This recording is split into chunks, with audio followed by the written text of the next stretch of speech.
Hi, welcome to the Shepherd's Rest Dog Talk. This is episode 153. I'm Julie. Cam is on vacation. Well, kind of a mini vacation. She is currently in New Mexico taking her son to college, which is very important. So here I am doing Dog Talk alone. I'm not nearly as good as she is at doing this by myself, but we're going to give it a whirl. And I just want to share a few things that I've noticed as I did my studies this week. So as I said before, this is episode 153. If you would like to check out last year's, it is episode 107 A and B and 58 A and B. This week's Torah portion is titled Ekev, which means because.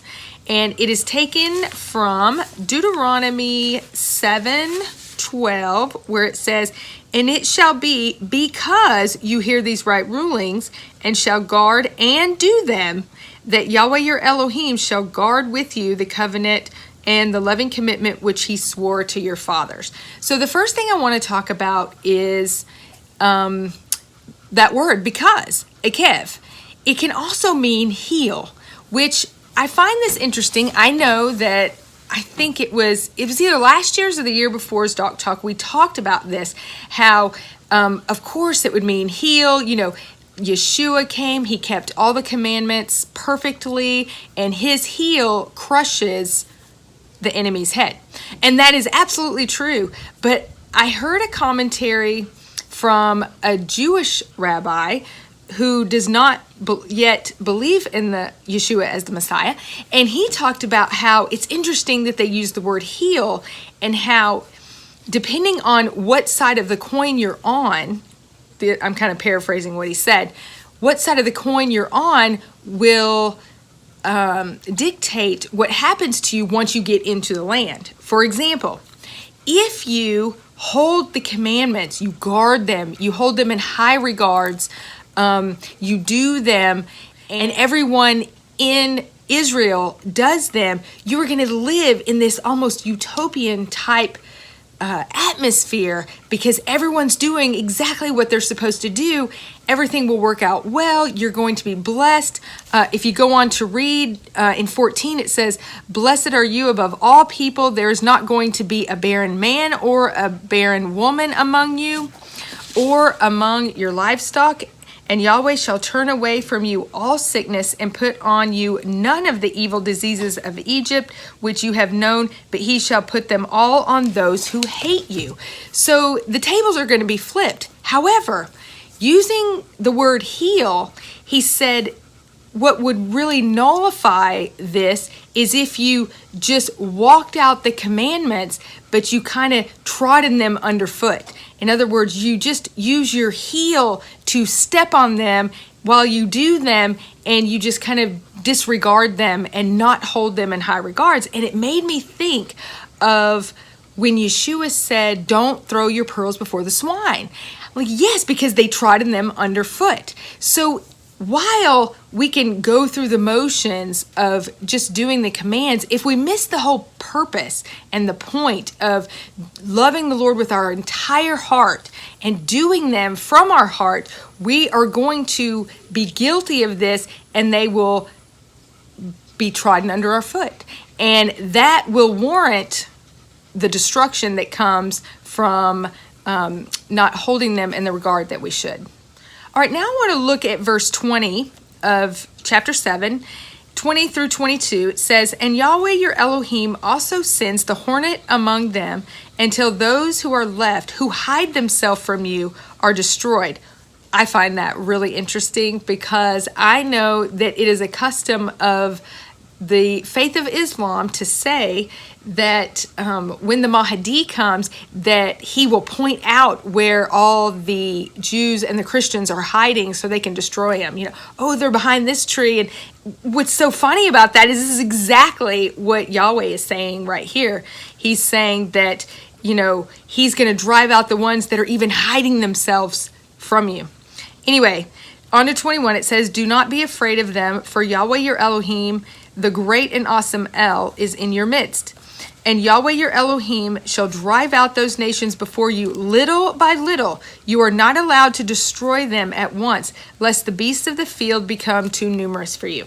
All right, so the absolute literal translation would be that the beasts, all of the wild animals that are in Israel, once you remove all of the human beings, all the people that kind of keep those things in check, then the beasts will just multiply and they just overtake everything. I think of a house that's been abandoned. You know, it's usually overrun with all kinds of critters and rodents and things that we, as we just live in the house, keep in check. Anyway, but I also thought about this on the spiritual side.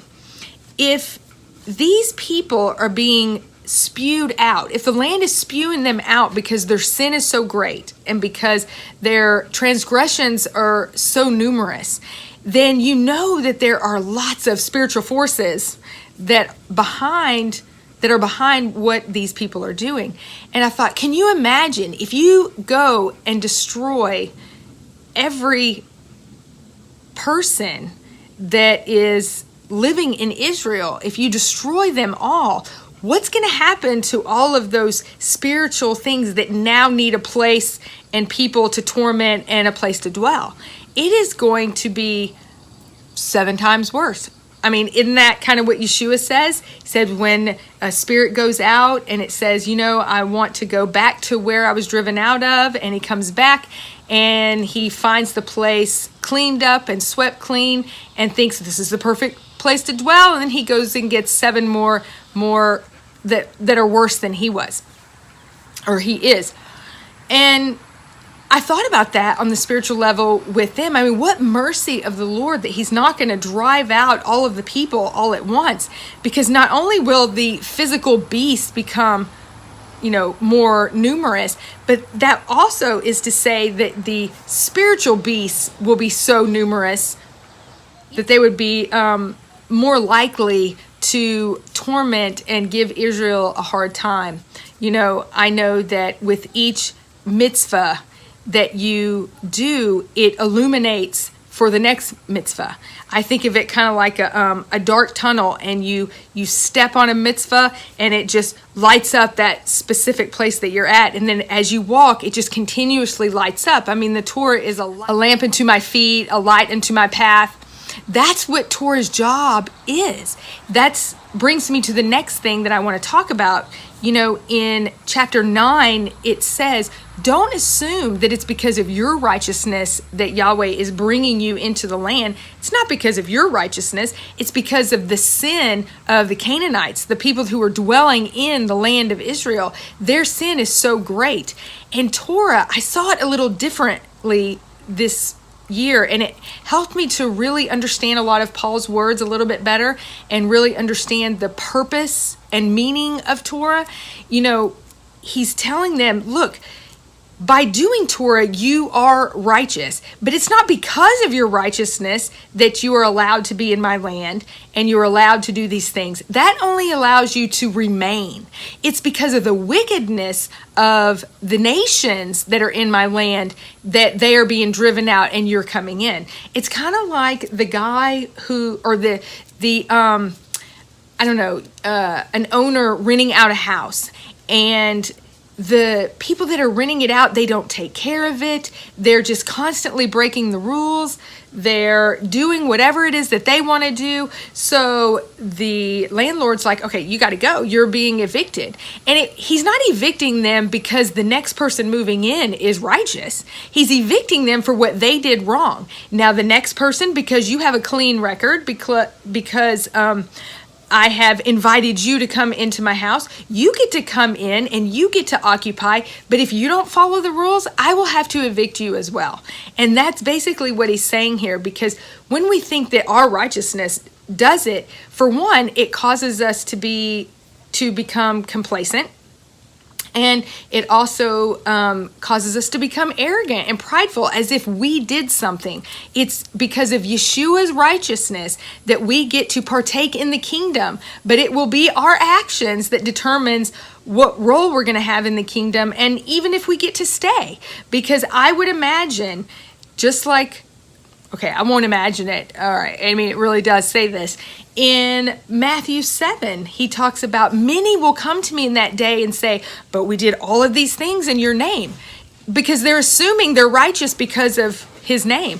And he'll say, depart from me, I didn't know you, you who are Torahless. Okay, you guys are not going to believe this, but this is Beretta. This is Cam's dog. She must have heard me doing dog talk and thought that Cam was down here. So she came down. Anyway, yeah, your mom is not here, but look, say hi. Say hi in the camera. Hi. Hi, mommy. All right, you got to go now. All right, where was I? Okay, so we were talking about Matthew 7. If I didn't say Matthew 7, that's what I meant. Matthew 7, where Yeshua is telling them, depart from me, you who are lawless. You didn't want to participate in and guard my words, my laws, my ways here. So you don't get to come into the kingdom now and participate, because those are for the people who are going to do it. That's why Abraham was chosen and his children, because he knew that Abraham would make that choice to do it and would pass that down to his children. Whether or not his children chose to was up to them, but at least he knew he could count on him to pass them down. And isn't that what the Shema is all about? To teach it to our kids, to speak of it when we lie down, when we rise up, when we walk on the way, when we're sitting in our house, constantly using everything in life as an example to teach them about the Word of God.